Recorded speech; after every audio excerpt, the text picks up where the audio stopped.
The news from Guyana, the region and the world. Compiled in the News Talk Radio newsroom and powered by DemeraraWaves.com.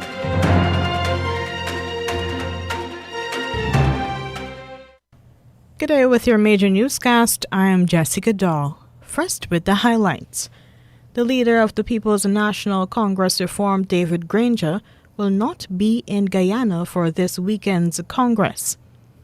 Mr. Vishnu Prasad was this morning sworn in as Guyana's new Chief Elections Officer. In the region, Grenadian police have officially confirmed that the bodies of 7 adult males were found in a vessel drifting near Karayaku. Internationally, nearly 90,000 Hong Kongers have applied for a resettlement in Britain under a new visa scheme offering a pathway to citizenship. The details of these stories and more in just a moment. Advertise with us on News Talk Radio Guyana 103.1 FM for best coverage on programs on motivation, beauty and health, parenting and relationships, knowing your rights, and a variety of enlightening content, and get value for your money. Call our helpful staff today on 223-1056 or 223-1041 today.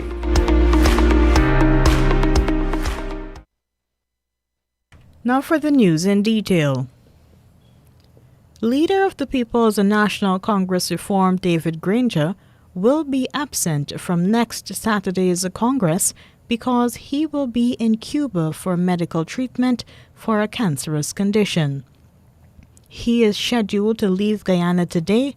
Congress is scheduled to be held this Saturday, December 18. Congress organizers say that he has already recorded his address to be played at the Congress to be held virtually. Mr. Granger has not been nominated to return as a leader or any other position on the 15-member Central Executive Committee. The PNCR says he will be attending to matters of his health in Cuba. Chief Elections Officer Vishnu Prasad was this morning sworn in before Chief Justice Roxanne George Wiltshire. He is assuring Guyanese that he will act professionally and will not deviate from the laws. Mr. Prasad says he will now familiarize himself with the thinking of the 7-member Elections Commission. On the issue of the need for a new national register of registrants, he says there appears to be a conflict between the registration process and the preparation of the voters' list and list preparation.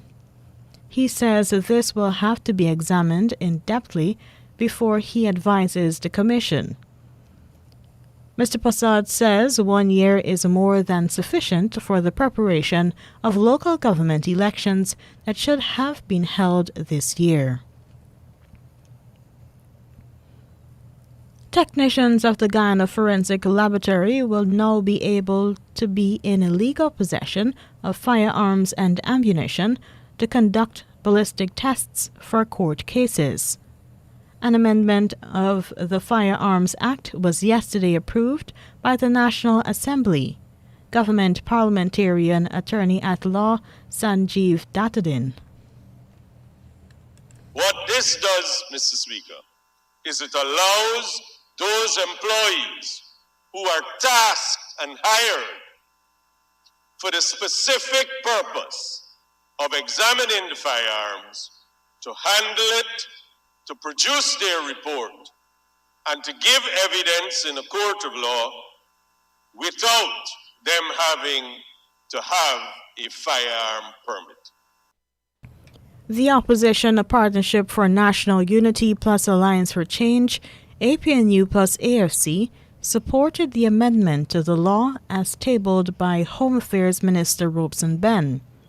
Shadow Home Affairs Minister Attorney-at-Law Geeta Chandan is, however, recommending that the technicians at the Guyana Forensic Laboratory be properly trained to conduct ballistic tests. It is hoped, sir, that you receive scholarship, and they are given the opportunity to be exposed to the highest global standards. So, sir, as a former member of the bench and a current member of the bar, I cannot emphasize how important that is. If the technical staff are called upon to testify and they are not in possession of the requisite qualification, their expertise will be called into question. Former Home Affairs Minister, Attorney at Law Kemra Ramjatan is cautioning against staff of the Guyana Forensic Laboratory taking the firearms out of the forensic laboratory. We do not want to see the analyst here, although he or she is working on that gun for purposes of analyzing it, that they're going to take it home or put it in their car and so on. The laboratory has the facilities there. And once in there, they can do their thing. Nobody should then say they are in unlawful possession because they don't have a license.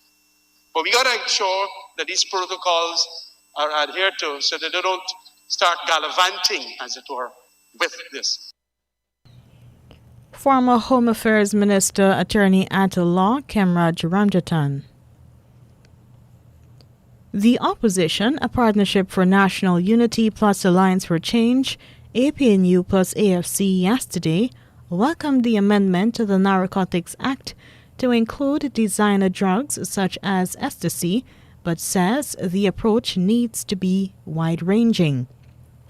With the amendment of the law, police and customs and anti-narcotics unit agents now stand a greater chance of securing convictions against persons caught with designer drugs.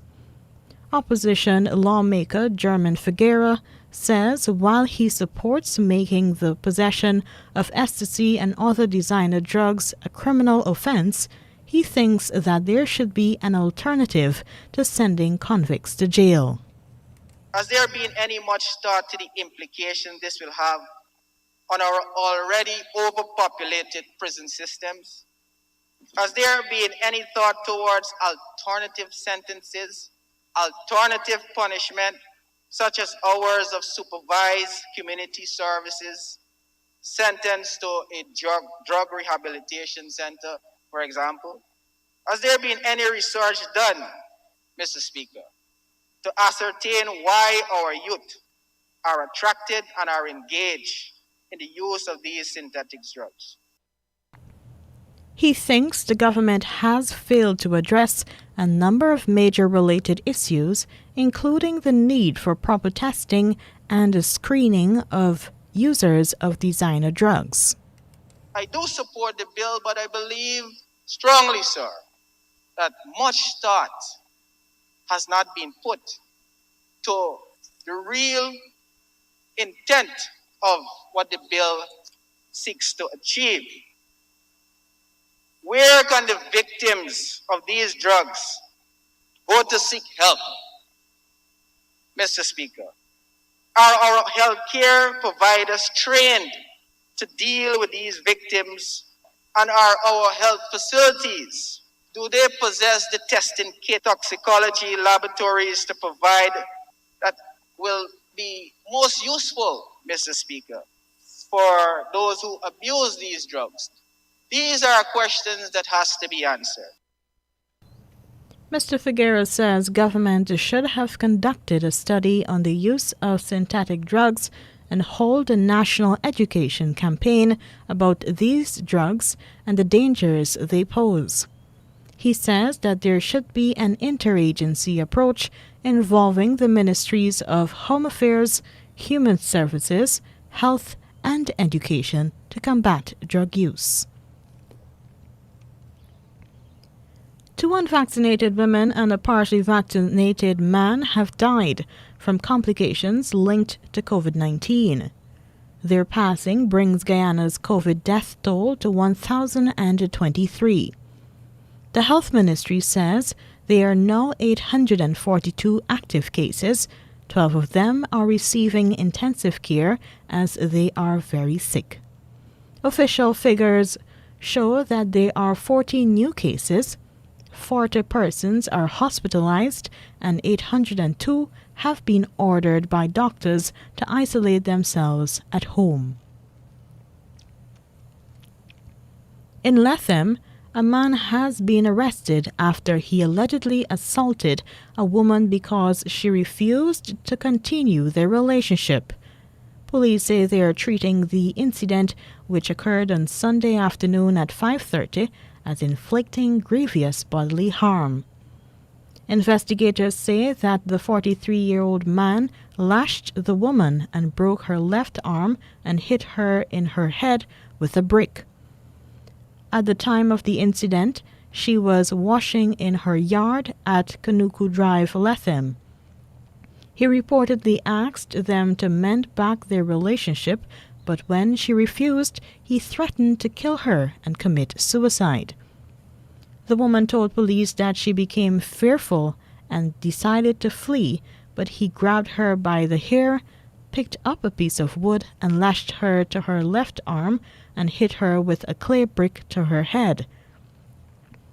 She said she managed to escape and ran over to a variety store where she sought refuge. The woman said that about an hour before, she and her brother had returned to Lethem. She said that she was waiting at the bus service to collect her suitcase and bags, and she saw the suspect riding on a bicycle heading in her direction, so she hid herself from him. Now for the news in the region. At least 50 people have been killed after a fuel tanker exploded in northern Haiti.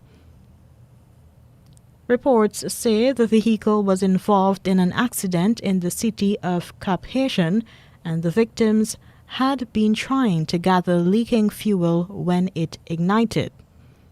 Nearby hospitals have been overwhelmed by those injured in the blast. Prime Minister Ariel Henry said the entire Caribbean nation was grieving after the accident, as he declared 3 days of mourning.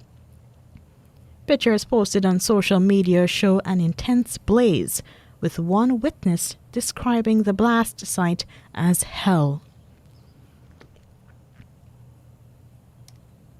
Grenadian police have officially confirmed that the bodies of 7 adult males were found in a vessel drifting near Carriacou.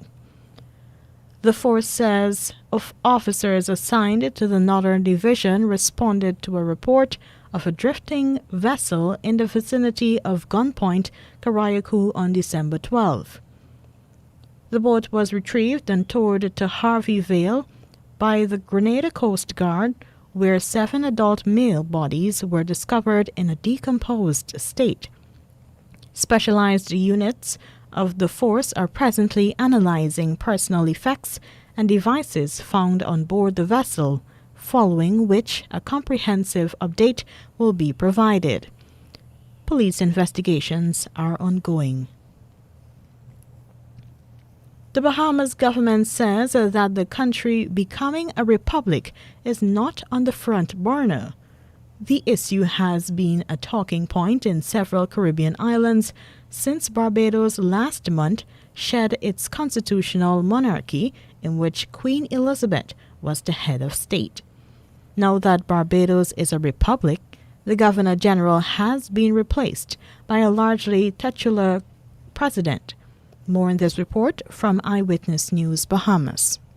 The Bahamas transitioning into a republic is not currently on the Davis administration's agenda. During the weekly press conference at the office of the Prime Minister, Press Secretary Clint Watson said while there are other matters at the forefront of this government's schedule, if becoming a republic is something the Bahamian people ask for, they would oblige. The conversation on the Bahamas becoming a republic was reignited last month when Prime Minister Philip Davis visited Barbados to observe its transition into a republic.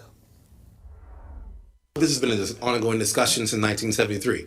The next phase of our independence, you've heard many members of you've heard a member of the cabinet speak about his push to see it happen personally as an individual. It is not a conversation we've heard a lot of in recent years until we saw what happened in Barbados, but it's obviously in the hands of the Bahamian people to decide.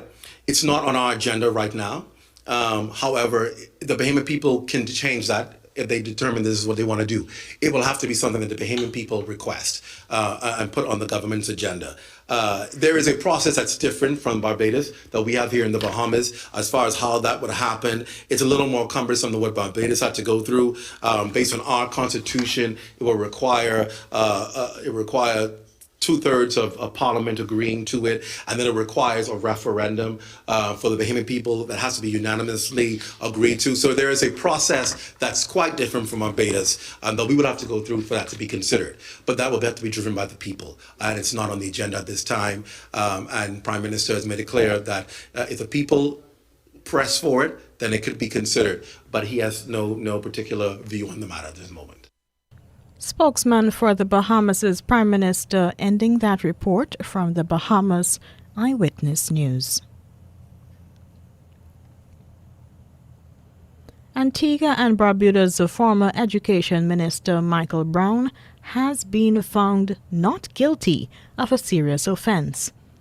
The judgment was handed down earlier yesterday in court by Judge Colin Williams. Brown has maintained his innocence. His bail conditions have now been lifted. The not guilty verdict paves the way for Brown to contest the All Saints West seat in the next general election, although a final decision has not been taken as to the candidate. Brown was charged back in November 2020 with a serious criminal offense which cannot be disclosed for legal reasons, and gave sworn evidence to the court last Monday. The offense is said to have been committed 1 month prior to the charges being laid. Following his charge, Brown had been removed as Education Minister. And lastly in the region, the Airbus A330-200 that Suriname's aviation company SLM is leasing from an Israeli company has been cancelled.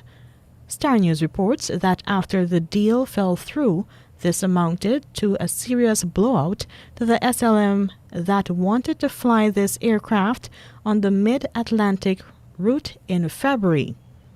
Star News learns that in addition to financial issues such as a state guarantee, compliance also played an important role in the screening of the company. Although far-reaching agreements had already been made and the deal had already been reserved for Suriname, it collapsed. Leo Brunswick, member of the supervisory board, had announced during a meeting with Suriname's President Chandrika Prasad Santokhi and other top government officials that the Israeli aircraft would be used to help make the company healthy. The SLM provides the mid-Atlantic route with a leased aircraft from Air Belgium.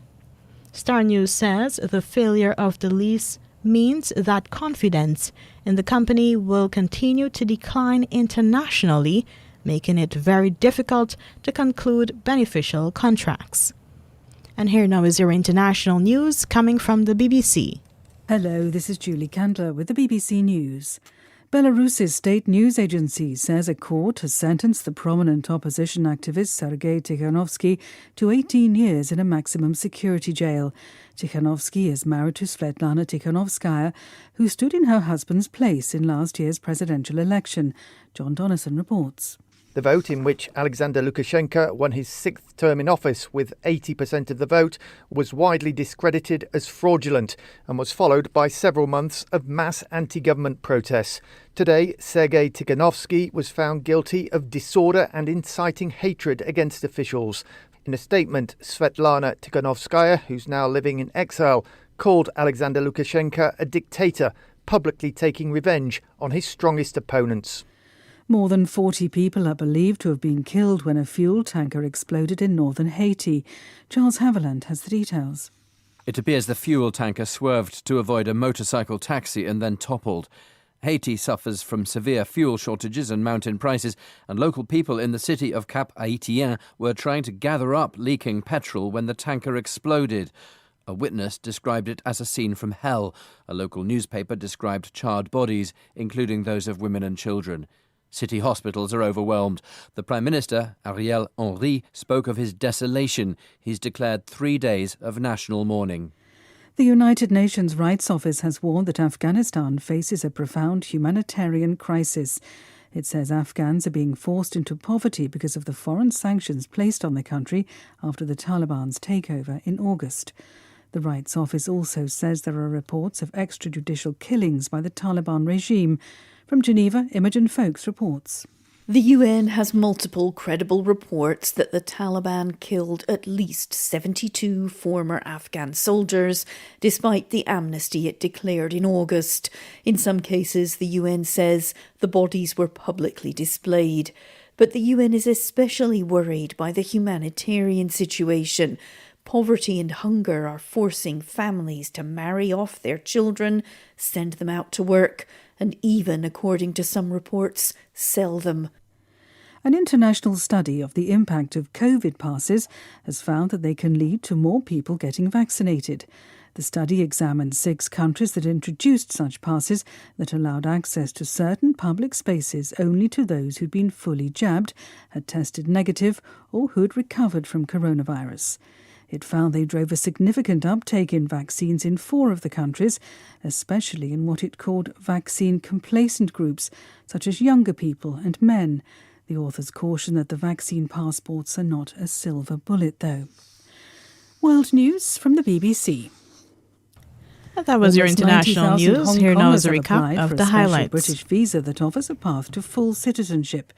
In a report, the UK's Foreign Secretary condemned attacks on civil and political life in Hong Kong. Our Asia-Pacific editor Celia Hatton has the details. Liz Truss urged the Chinese authorities to uphold the rights and freedoms agreed between London and Beijing when Britain returned the former colony to China in 1997. That deal was meant to guarantee a quasi-democratic system would stay in place for 50 years. But the opposite has occurred. In response to turbulent pro-democracy protests in the territory, Beijing imposed a national security law in Hong Kong last year which outlawed dissent, radically changing its political landscape. More than 5 million people in Hong Kong qualify for the new UK visas, which Beijing has denounced as a threat to its sovereignty. Reports from Iraq say that 3 men have been executed on charges of terrorism. Security sources say that the men were hanged. One of them was convicted of involvement in a car bombing in Nasiriyah in 2013, while another was found guilty over a similar attack in the province of Karbala. The Iraqi authorities have sentenced thousands of suspected jihadists to death. Campaigners for the rights of same-sex couples and their children have hailed a ruling by the EU's top court on a married lesbian couple's attempts to get Bulgarian documents for their daughter. The child was born in Spain, where same-sex marriage is legal. But same-sex marriage is not legal in Bulgaria, where one of the mothers is from. She had struggled to get her daughter a Bulgarian passport due to differences in the 2 countries' documentation. The European Court of Justice has now ruled that EU countries must issue passports or ID documents to such children, recognising birth certificates from other member states. BBC News. Your international news coming from the BBC. Here now is a recap of the highlights. The leader of the People's National Congress Reform, David Granger, will not be in Guyana for this weekend's Congress. Mr. Vishnu Prasad was this morning sworn in as Guyana's new Chief Elections Officer. In the region, Grenadian police have officially confirmed that the bodies of 7 adult males were found in a vessel drifting near Karayaku. And internationally, nearly 90,000 Hong Kongers have applied for resettlement in Britain under a new visa scheme offering a pathway to citizenship. And that was your major newscast. I am Jessica Daw.